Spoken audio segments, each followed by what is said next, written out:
Wow. Well, hello, Reno.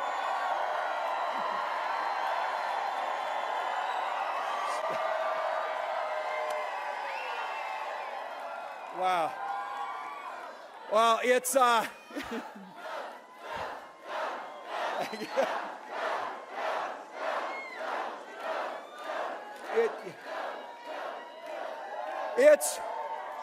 it's a Tuesday. I'd like to see this crowd on Saturday night. I'll tell you so.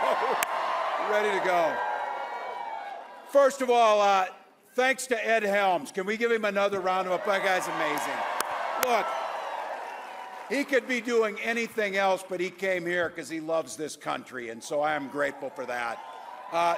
Special thank you to Andrew. Our union members across this state and across this country know that unions built the middle class and unions built America. And I just have to tell you, there's so many great things here, but I have to tell you, for Americans across the country, you need to send Jackie Rosen back to the Senate. You need to send Jackie Rosen back.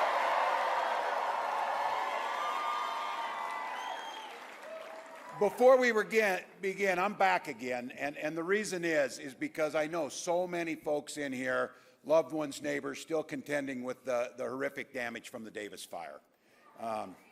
We were out here when that was happening. Our hearts are with the families and the community impacted, and I have to tell you, let's take a moment and give a grateful round of applause for our first responders and the folks who put themselves out there.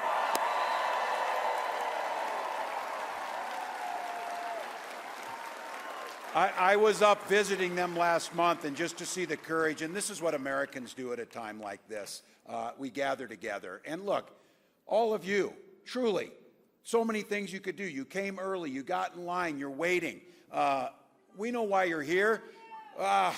You're gathering with community. You're gathering with folks who know. You drove from Carson City. You did all the things necessary.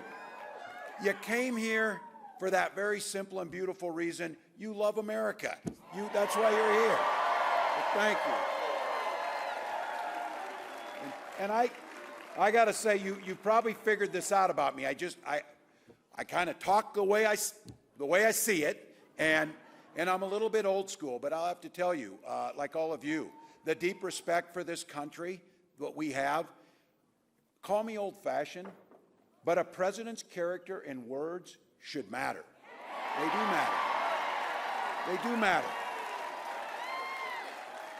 It's presidents, when this country's at its most challenging times, at the heart of the Great Depression, that first inaugural address, President Franklin Roosevelt, as he saw Americans scared, struggling, wondering what was next, made those famous words that we all heard when we were in school and knew that that's what America was about. All we have to fear is fear itself.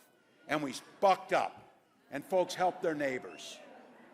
Then we saw communism spreading across the globe, suppressing freedoms, crushing democracies, and it was growing. And Ronald Reagan stood up and said, "Mr. Gorbachev, tear down that wall." That's what we do.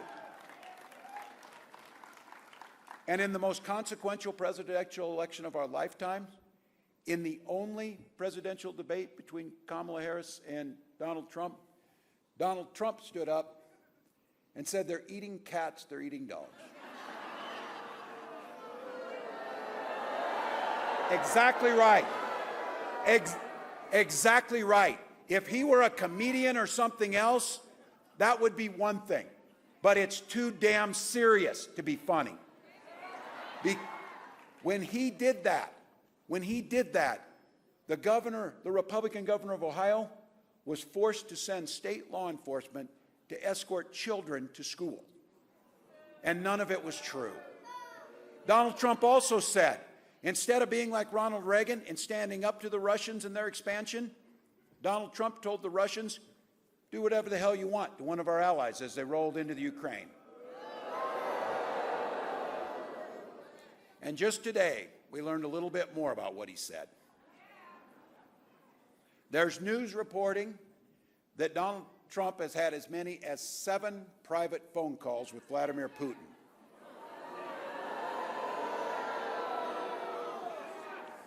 I can guarantee you that Kamala Harris and I do not have dictators on speed dial. So,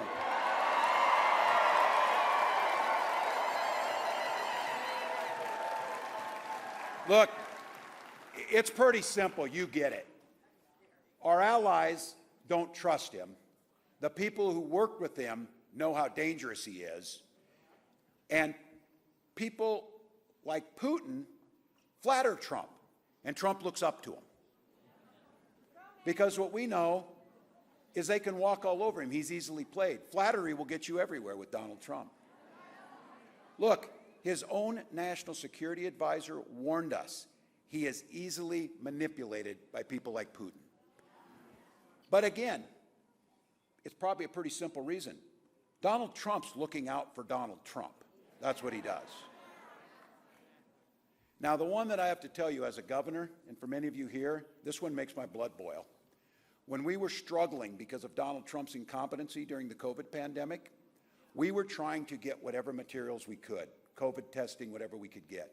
It turns out now that Donald Trump was sending COVID machines to Vladimir Putin that we couldn't get in our states.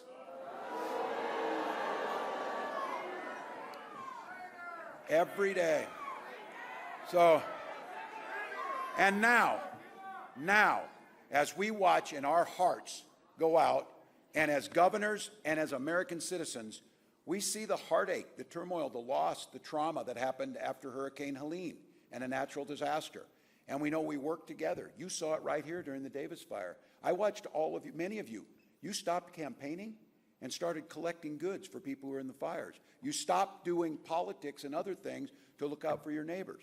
But now we've got Donald Trump's staff telling us that Donald Trump was refusing to send aid to disasters until he found out how the people in those areas voted. Now, I know that the bar has been lowered on these things, but can we all just agree this is the kind of stuff that would have ended political careers before they started?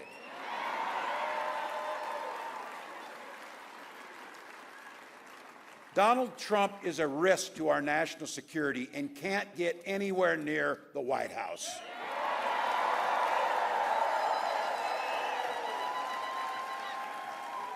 You know he will say and do whatever is good for Donald Trump. But here's the thing.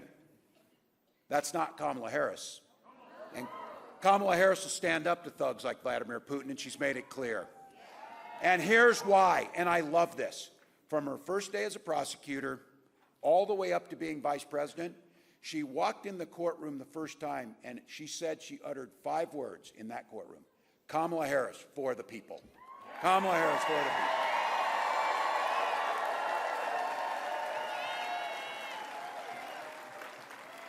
Took on the predators, took on the fraudsters trying to get people out of their homes, returning money to them, people who tried to take union pensions. She stood up to transnational gangs trying to human traffic or move drugs, and she stood up to corporate interest. And this is the thing that we're all hungry for. She never hesitated to reach across the aisle and work together to solve problems. That's what we're looking for. That's what we're looking for. Now, I'm proud to be her running mate, and she oftentimes says this. Where could a kid from Oakland in a middle-class family run with a kid who grew up around the farms of rural Nebraska? When we talk small towns, there's something we do. We try and out-small town each other. So you say, I grew up in a small town. How many people? 400. People go, oh, impressive, 300. And then I will say 24 classmates. And they're like, all right, that's not bad. That's not bad. But what she says is, growing up in a small town, where else in America can a kid who grows up in a small town in rural Nebraska and a kid who grows up in Oakland and her mom, single mom, working hard to get him a house, where else but in this country can those two be on a ticket to be president and vice president?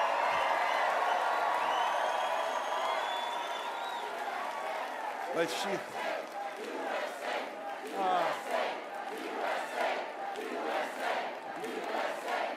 Look, you know what we know? Those who want to divide us, what Kamala knows, whether it's Oakland or whether it's Butte, Nebraska, what we learned around those type of people, we didn't grow up in the same place, but she says we grew up around the same people.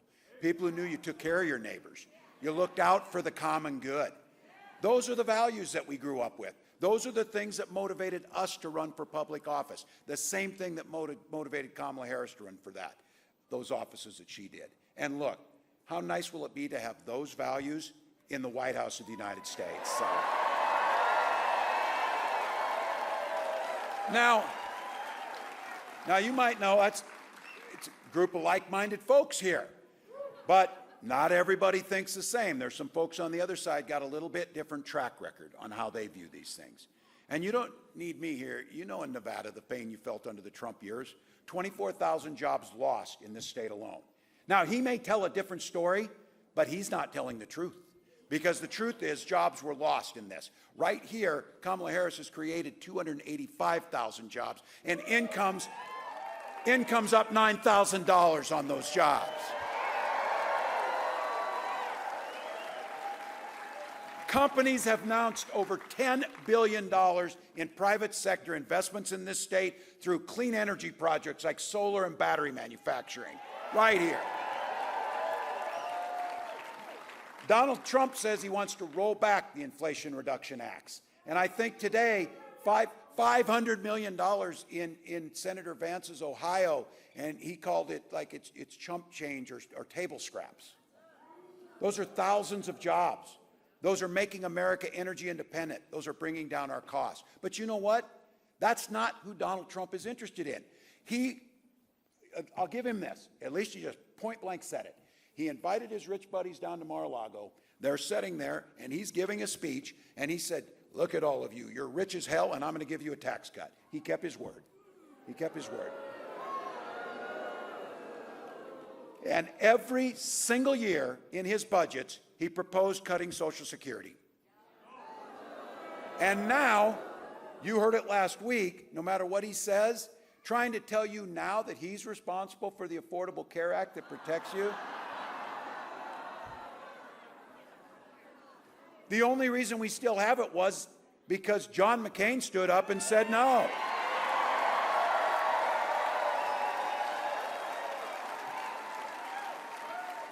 Look, you all know it. This country and this world can't take 4 more years of Donald Trump. It's that simple. Now now all of a sudden they're pretending. I had to be correct. Sometimes I have to be corrected on the things I say. I will own that. I said they didn't have a plan. My bad. They do have a plan. It's called Project 2025. I did say this. They said, oh, I don't know anything about that. And I said, well, Senator Vance, you wrote the foreword to the architect's book.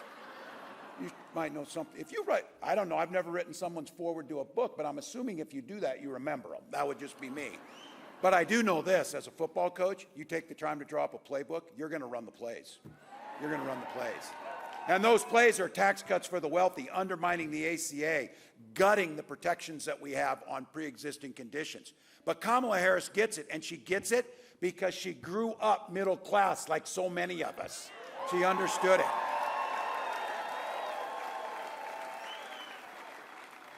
The economy works best when it's fair. We have a saying in Minnesota, pretty simple one, I bet you have it here too. We all do better when we all do better. That one's not that hard. She laid out a plan, not a concept of a plan, a real plan. An opportunity economy that says every single person matters and everybody will be left up and not left behind.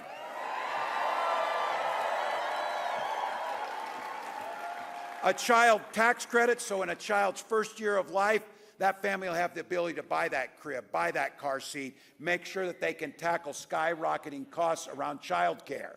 You know, not all of us can just count on a family member, but there's got to be a way, and Kamala Harris laid it out to make sure everything from universal pre-K to making sure child care is affordable. That's real.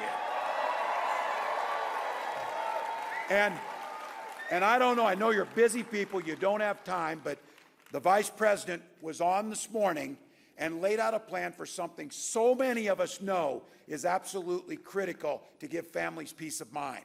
How do we care for our loved ones? How do we care for our loved ones when they're getting older and need the care they have?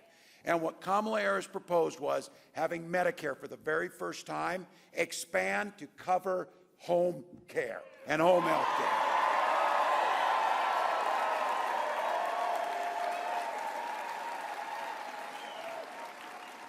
And here's something else. Imagine this, that it's been this long.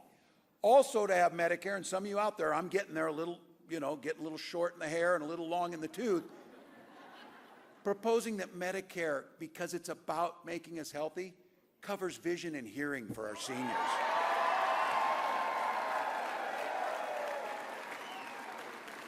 She got asked how she's going to pay for it. She's already got the plan. For the first time in history, she negotiated with Big Pharma to make sure that we can now negotiate for Medicare drugs. The savings we make from that can pay for our senior care and expanding Medicare. And just say something about, talking about price gouging, this idea of insulin. If any of you know to get this, capping insulin at $35, some of you know this. Here's the deal about price gouging. Businesses have the right to make money. We're capitalists. We know how that works. But it's got to be fair. It's got to be moral. It costs about $5 to manufacture a vial of insulin, and they were selling it for $800. Now it's capped at $300. So when we talk price gouging, and I was glad to see this, President Biden made a statement, airlines charging people exorbitant amounts to fly out of Florida to get out of the hurricane. That's price gouging. That's price gouging. But here's the thing, the American dream is out there, getting more folks in. This is a state of doers. This is a state of entrepreneurs. This is a state that knows this. For the first time, a tax credit to start your business has been frozen at $5,000. That's not enough to get the average cost to start a small business and get it off the ground, about $40,000 for folks. She's proposed $50,000 tax credit to start it out.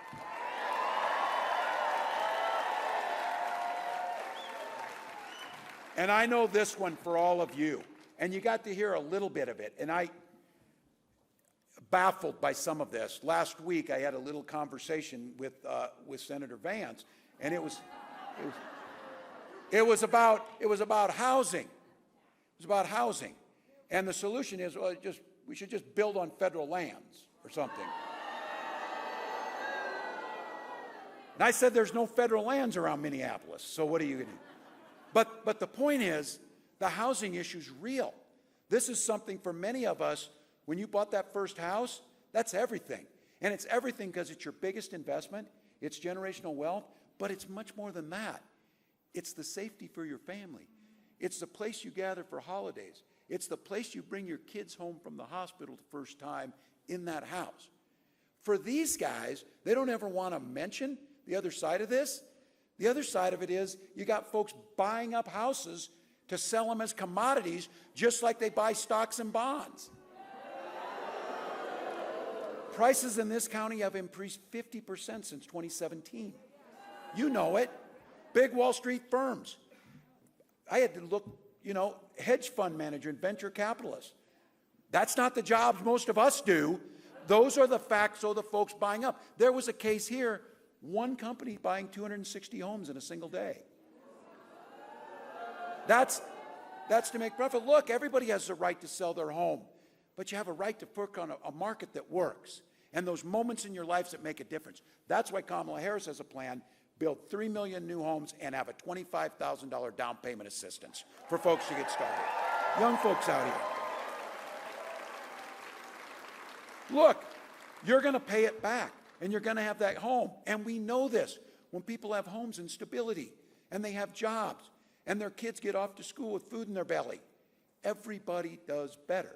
Everybody does better. So look, what you know is, Kamala Harris and I get this. The idea that we're fighting for, she comes out to that beautiful song, Freedom, coming out Freedom. Well, it's more than that.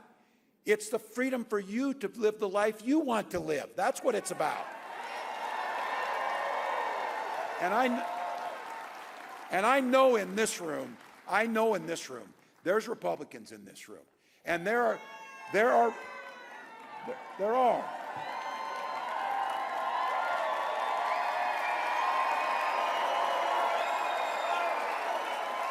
And I say this because those of us remember, the Republican Party in this country has contributed much to this nation.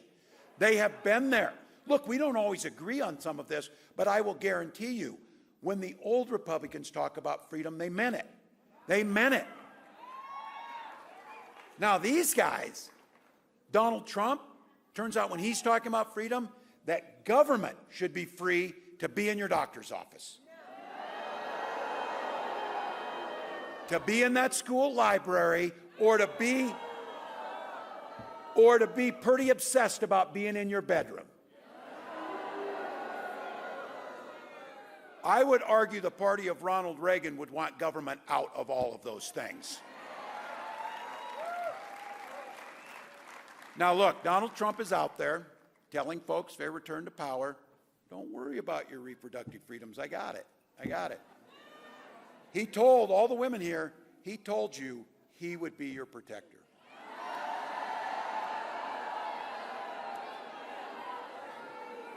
So the other day in that little debate I mentioned, they're kind of factoring this Project 2025's, they want to monitor of women's pregnancies. And I saw Senator Vance, there were a couple moments of clarity where he said, well, people just don't trust us on these things, you know.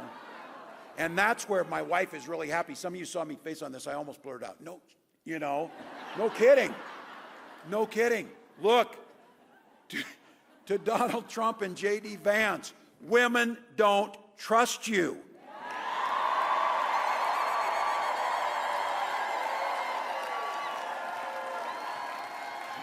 And I heard some of you, I know this is a Nevada golden rule. The very simple thing on so many of these things that make the world go round is just mind your own damn business and things will go better.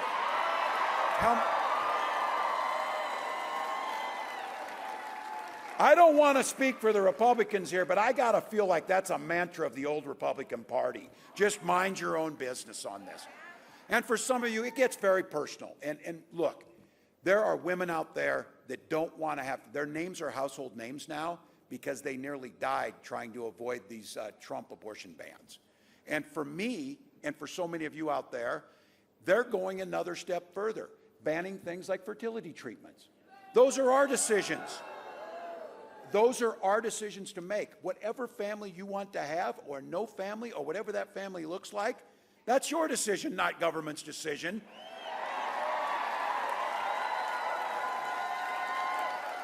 And I certainly don't want Donald Trump making that decision.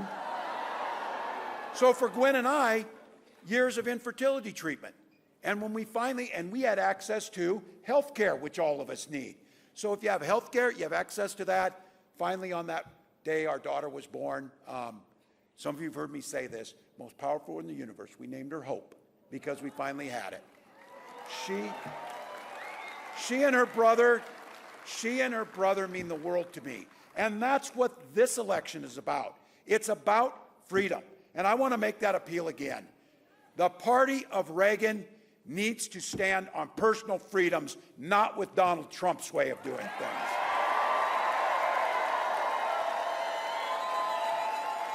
When Kamala Harris talks about freedom, she means your freedom to make your own choices about health care, about your family, about the books you read, about the life you want to live. And I'm going to go back to this. These guys had the audacity, especially seniors here. My mom's 89. I'm so proud of her. She's still living in the house where I grew up and graduated out of high school from. She's there. And I can tell you this. She worked her whole life paying into Social Security. It was there when my dad died. It was there when my little brother's in elementary school, so my mom to provide those benefits. She uses her Social Security check to pay her bills and live her life with dignity. Now look, every year in Donald Trump's budget, he tried to cut it. Called it a Ponzi scheme. And J.D. Vance said it's the roadblock to fiscal sanity. But I'll say this, from where they're standing, that might actually make sense. Because my feeling is, I don't know, I've never been a billionaire. So if you are one, my guess is you don't give one damn if your Social Security check comes or not. But if you're my mom, it's pretty damn important that your Social Security check comes. So look.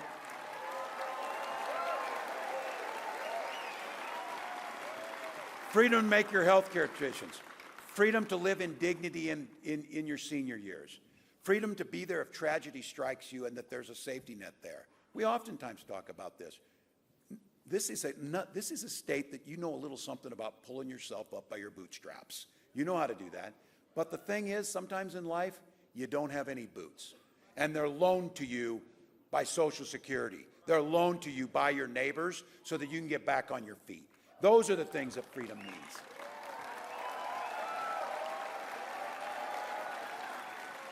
And I got to tell you, this one for all of you, for all of us, this piece of freedom is the one that we should hold most dear. The freedom to send our little ones in their best clothes to school without being shot dead in their classroom.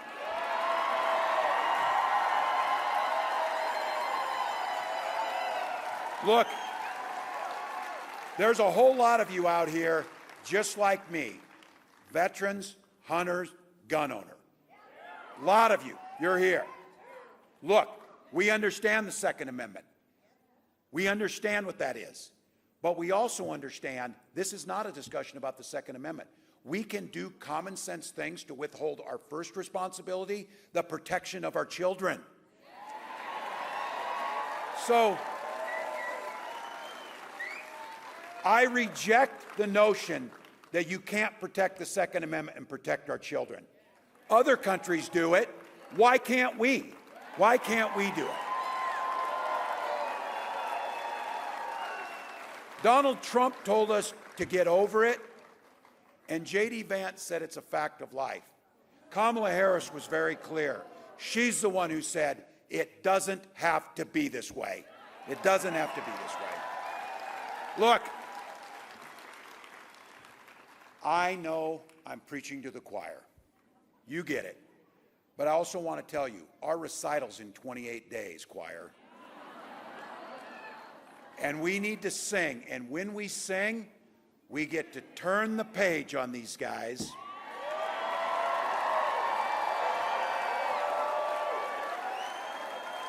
Put in a new generation of leadership with a new way forward.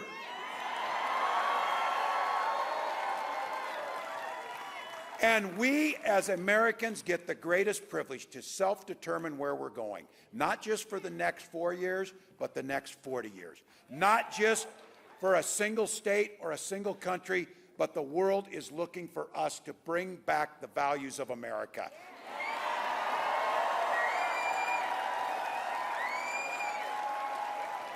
So you've heard me say it. It's all gas, no brakes for 28 days. I've been saying to people, we'll sleep when we're dead, and I had somebody walk up and said, you're being way too literal. You look like hell, man. So, but it's okay. We do it, and you're here, and we're excited, and we're going to do the work because we believe in the promise of America.